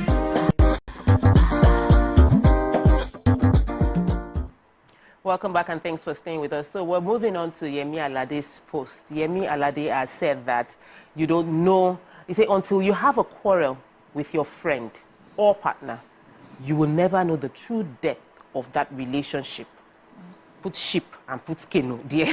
Because, and we're going to be discussing it because sometimes they say everything is sweet until something really happens. And then you find out if this is a relationship or it is a situationship. So have you had experiences, and we're not even limited to opposite sex relationship, even regular friendship, where a quarrel happened and then the relationship did not recover from that quarrel? And how did you deal with it? According to her, she said, just let people exit your life and move on. Do you believe in struggling to make that relationship work even after a quarrel, or do you? I want to start with Ramatu. Okay, so sometimes you can try as much as possible to save a relationship if it's sailing or something, because of course when you have a relationship with someone, conflicts will always come. And I always say it, ability to resolve this conflict is what keeps that relationship. And in a relationship, when there's a conflict, somebody must listen and the other person will be talking. the two of you cannot be talking at the same time and try to resolve it. And if at all you cannot resolve, you must not resolve that issue that day or that minute or that time. You can give yourself time. Take time, take a deep breath and hold on. And then you can now revisit that same issue later, and then you guys can talk about it. And yes, of course, if the relationship is going to be a burden on you and you are not enjoying it anymore, it's becoming toxic, you let it go. You let it go so that you can have your own peace and all. I think I saw one post on Instagram where Laura, and at some point, sometimes it can get petty, Laura posted that she had issues with her friend, and then, you know what the friend did? Because they've not been talking for some days, she just picked up all the gifts that Laura gave her while in the course of the relationship, went and returned it back to her. Took everything back, and then Laura brought it out and she was like, if you want her, because she dashed her hair on her birthday, so many things, she was like, she wants to give all of those things out. Wow. Everything. So you can imagine. That one is, you don't even know the friendship. Exactly. See the level. This person, no, is not your friend. That kind of person is not your friend, though. I'm telling you. It should be worrisome. So, it is worrisome. Somebody will now return. They now gift. Yes. Well, you keep the gift waiting for if something goes wrong. That means you were planning that this person, I don't trust you. Someone posted as a comment on that. He said, many of you are living with strangers in the name of marriage. He said, some people would say, my husband and my wife, they are very quiet. That sometimes you need to test yourself. They're not quiet. Before the marriage and know the limits, the anger threshold of your partner. If not, you just enter the marriage thinking you married a quiet person, or you think your friend is a very quiet person and receive slap on top small quarrel. So, you were saying don't believe the false story that he or she is a quiet type. Have you ever had that kind of thing happen to you? Well, because you come across as a very quiet person. I am a very quiet person, and funnily enough, the kind of friendships and relationships I've maybe entered into, it's always, most of the time, they come in for their selfish reasons, because I'm always the giving type. I can go all out if I got your back, you know, even if I don't. So people already know my kind of personality. So it was hard for me to actually sieve out some. And some mistakes I made personally, I would see this person doing this to the next person, and I'll make excuses. Okay, it's not me. That's what people shouldn't condone. You don't think that your friend is lying to this person. They are telling, she or he is telling the next person, I'm 2 minutes away, and you know the person is still at home. Or the person is telling the next person, okay, I was paid 10,000 when they were paid 100,000. You know, you think, okay, it's not you now. She or he can't do this to me. But when it turns, you know that the person can actually do so. I experienced that a lot. Watch how your friend treats the next person, because that's where your answer lies. And then there are some friends that they now use your vulnerability. You know, when you're close to them, you must talk to somebody. You must have a confidant. You must have somebody, whether you like it or not. No matter how much you keep your secret, there should be one person that can actually talk to you, especially when you're down, because you need somebody to lift you up. There were friends back then that you would tell your problems, your vulnerability, and at the end of the day, you start hearing it from somewhere else. University hostels. I'm telling you. And so I actually agree with what Yemi said. Mostly, it's money that brings out the true color of any friendship. You know, I would use instances of some friends I had dealings with. It was actually money related. We would do deals. I had most of the deals, so most of the time it was me giving out the percentages. But when they did their own deals, I didn't used to know. Yes. So at the time, I was still, I didn't have a company then, so I would not know the money coming in through the company. But they knew my own money coming in because we were using the same. They got the alert. So most of the time, when I had something, that's when, this problem, this problem. Me, once I have it and you're complaining, it becomes my problem. I just solve it. Meanwhile, when you have your own deals or you have your own money, I don't get to know about it. It will just be maybe a slip. You will not say, okay, I had this. So, but you didn't have money. How did you not get the money? That's okay. I made a deal one time like that. So we have... I actually agree. I don't want to say more. I don't want to say more, really. You can feel me, right? I feel you wholeheartedly. Yes. I feel you wholeheartedly. And the sad thing about human beings have realized that, you know how you say if you do good, they'll do good to you? Yeah. It doesn't work that way. They see that you're a good person and they're thinking, in what way can I capitalize on this person's vulnerability? No, there are people like that. True. And with age maturity, you now realize that it first breaks your heart. Yeah. Because you now know that you have to now start rearranging yourself and suspecting someone everyone. in order to protect yourself. So I get you. I understand that heartbreak. I hear you. But, you know, just to go back to the topic, he says, until you quarrel with someone. Yeah. It's something I always say, right? I've always had this, that when I quarrel with someone and you use the opportunity that because you're angry and you say the meanest, wickedest things ever, just because you're angry, for me, that is it. Because I, personally, I believe, you know, that I can have a disagreement with you and the words that come out of my mouth would not be words that would diminish or demean you, but would be the words concerning what it is that we're talking about. I find it it's unforgivable. I may eventually just keep talking with you, but I have held you here. I'm sorry, I'm one of those people. I know where I've now put you. Exactly. You would never again hear about my vulnerabilities. Exactly. Never again. You're my sister. If I hear you do it to someone else, the same thing, you will never hear from me about my vulnerability. Because if you can do it to that person who's your best friend, who you've known for all these years, you can do it to that person. You think me, that I just met you, I'll be stupid enough to, you know. So really, when people are in a disagreement, it's the things that they say to you, for me, that reveals really how they feel about you. Because when you love someone, even when you're disagreeing with them, you still want them to know, I love you, I just don't agree with you. You know, I love you, I just don't think this is what we... Not that when I'll not use it. In fact, your head is like this. In fact, that's how you told me you did this. You know, for me, I'm like, you were holding on to this? Is this how you see me? Is this how... all the issues that we have discussed, is this how you have kept it to use it in this way? Meanwhile, I have the same information, I have as much information about you, and yet I cannot even think it in my head to put them in such a way that I will use them against you. So truly, it's in conflict and hard times that they said, we're tested by fire. That's how you know the people that you should trust going forward. So they say pressure reveals content. And that's what quarreling is about. So quarreling is a good thing in a relationship because when the pressure happens, you will really know who the person is. Let's take this caller. Damola called in from Niger State. Welcome to the show. Good morning.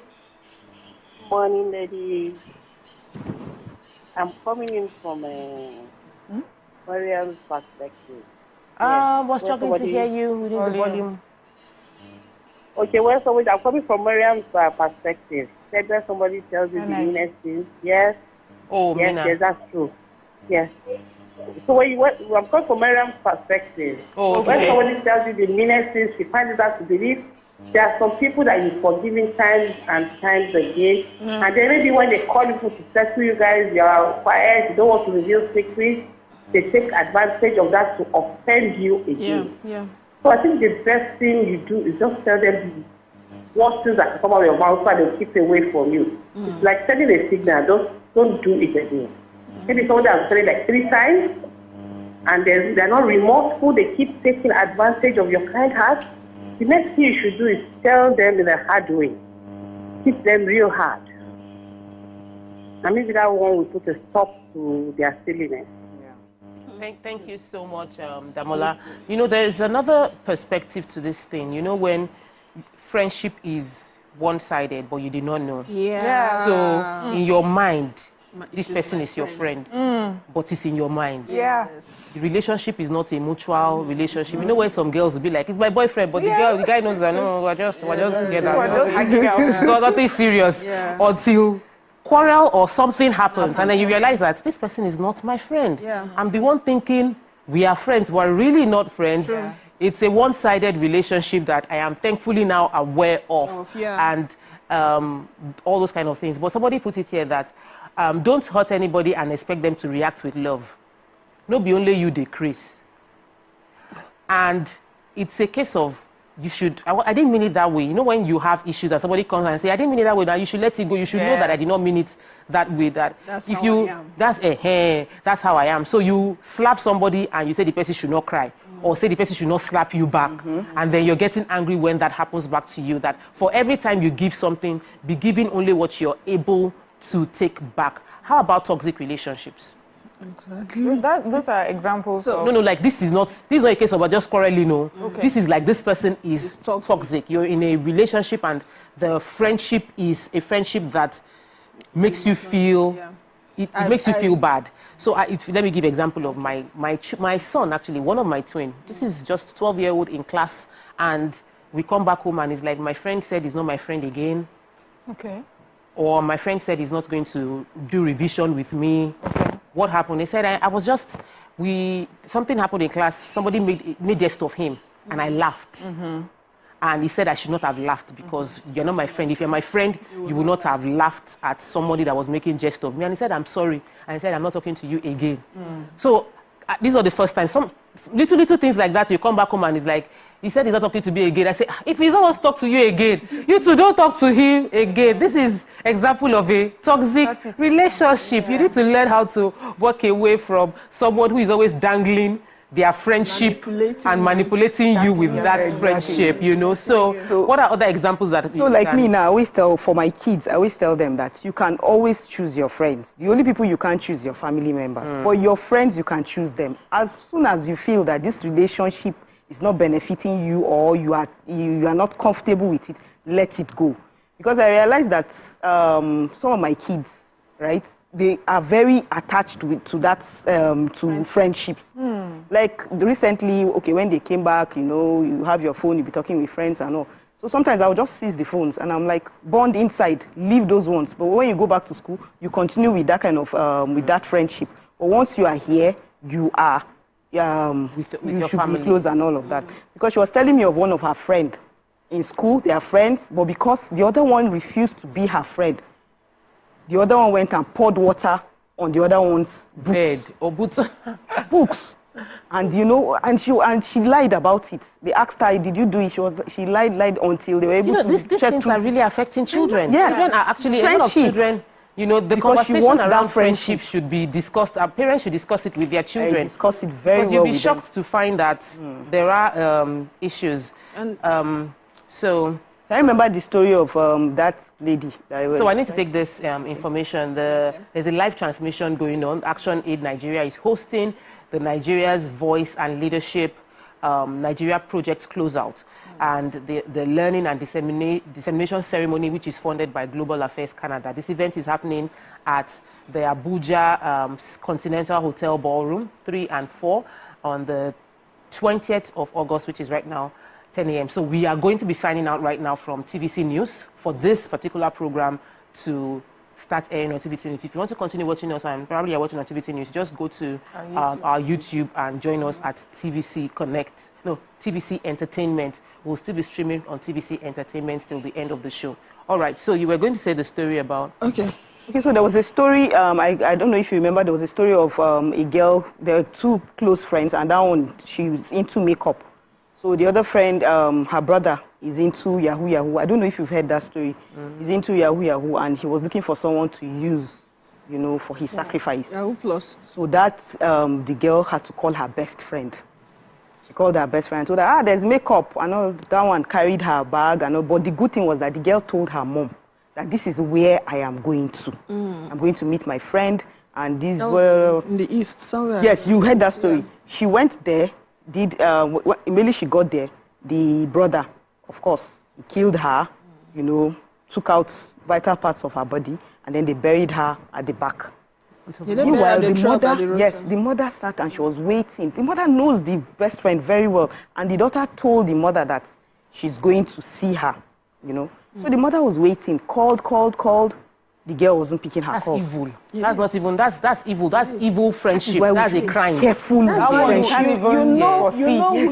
We should be very careful. We should use friendship. I know. Trust your intuition. Yes. Exactly. As soon as you start seeing that, you know, that kind of... You know, I want us to make room for the fact that usually people that can do the worst to you are those that you trust the most. Exactly. Because you have built years of friendship.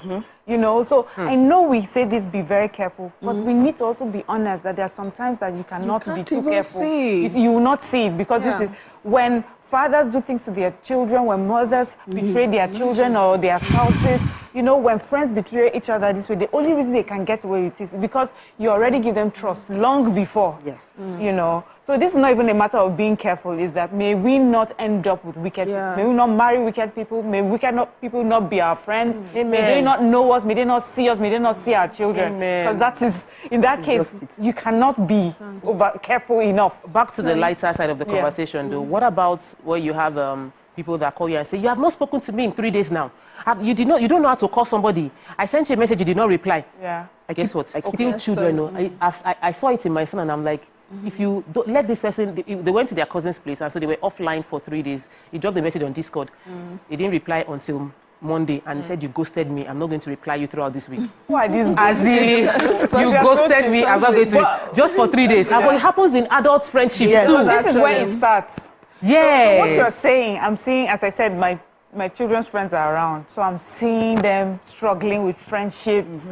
Oh, my daughter is a friend lover. She has a wahala. I beg. Even me as the friend, I'm looking at her friend, I'm saying, you're trying. You're friends because you're a patient person. Jesus, because if you, my daughter, you were my friend, I don't know, I'm not so sure we will continue this friendship. So I'm sitting with my daughter and I'm telling her about what to expect, the expectations, how to be patient. And then when you have a friend, that person is not your clone. Yeah. That person is a whole different human being. Yeah. So if you like something and she doesn't like it back, it's okay. Please. Are you sure? So we have to wear the same color. Yeah. You have to. Yeah, so the excitement of we like pink, we like this, but then now they are finding things further that they don't share in common, and she's not understanding. So I know that I have some friends that we don't have to talk every day, but when we talk, it's like we've spoken. Just catch up immediately. We just catch up. And then there's something I live by. You know who you call friend, but you don't know who calls you friend. Oh, yes. Then there's another thing they say. People are selfish. They do things to please themselves. Yeah. And you might be hurt as a result of their action, but not because they intentionally set out to hurt you, just because they want to be themselves. That's why I feel that friendship should be a two-way thing. If you find somebody that is always selfish, I had one. I would listen. I would give you the shoulders to cry on, the listening ear. But when I'm not the person that even speaks. But sometimes I don't make you feel like, okay, you're the only one sharing. So I want to share. And then by the time I say, you don't even have problem now. Look at my own. That every time I want to say mine, it becomes all about her. It becomes all about her, and then we go back to her. So when I noticed, I just said I wasn't going to share. And you know the funny thing, when you don't share, she wants to know why you're not sharing. You know, sometimes you find a way. Maybe you have to find a way of telling her. No, we are done. So that's the thing. That's the final advice that Yemi give. You might need to disconnect yourself. Yeah. But have you tried to tell her? Of course, I did. Okay. There was a time I said, you have a 1 million naira problem, I have a 10 naira problem. Doesn't make you a small genuine. Listen to my 10 naira problem. Don't trivialize it. The ones that you say, I'm having a headache, you say, your headache is not as bad as my own. Just listen to my headache. You know, my body is paining me. You don't know what I did today. You did not do anything. Just being able to give ourselves that feel, being caring for one another is extremely important. Do you think with friendship, you should ask, where are we? You know, they say when you're in a relationship, when you're dating somebody, you should ask the person, are we friends? Are we good? Are we committed to one another? Do you think it's something that should be done between friends? Yes, you should ask. Yes, you should ask. You will even know. I don't have to ask you. You don't even have. Yeah, exactly. Are you sure? Yes, of course. But if I interact with you, if I interact with you 2 months, 3 months, I know who you are. I know the kind of person because you'll be shocked. So I already placed myself. I've had to ask recently, and what I've learned is friendship singles is different from friendship. Married, children, life, blah, blah, blah. So sometimes the coldness may not be towards you, that some things are happening. So I'm like, are we good? I know this isn't so good, but are we good? I'm like, yes, but I can't handle it right now. And so that's why I do that to check up. I would advise that asking for those watching and are trying to mend fences with their relationship. Ask if you're good. You might be thinking the problem is with you, and the problem is that the person is going through a whole lot, and you did not know, and you're assuming it's a personal issue. long and short of the stories, we have discussed a whole lot today. If you missed, I feel really bad. It was very engaging and interesting. Go and watch the replay on YouTube. That's all we can take on the show today. We'll see you tomorrow. Bye. Bye.